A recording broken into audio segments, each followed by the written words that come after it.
Makinig. May sasabihin si sir. Sige. Makinig. Sige sir.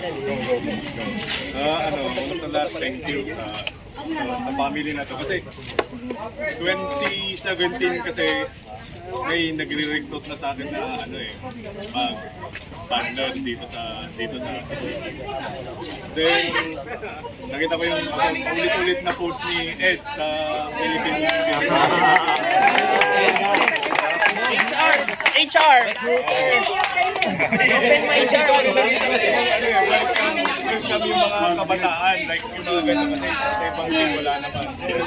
Parang maganda yung advocacy ng Alliance. Kaya Hindi naiyak na. sana Video to eh. magpapuro yung mga bata na matter. Hindi lang dito, dapat mag-aral mabuti kasi Yun. number one, Priority school.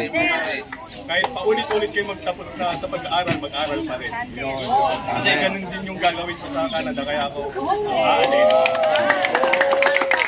Sir, baka doon sa kanila ka na mag-dragon boat ha. Malakas doon. Ano yun? Okay. Ngayon, sige, idagdag ko lang kasi nasabi na rin ni Coach. Actually, nag-ano tayo nag-formal letter tayo dun sa Dragon Boat Canada. Parang soft introduction na kay Sir Roldan. May teammate tayong pupunta doon. Yun. At sana ma-connect nila sa local teams doon. Kasi doon sa area kung saan si Sir Roldan, nandun yung central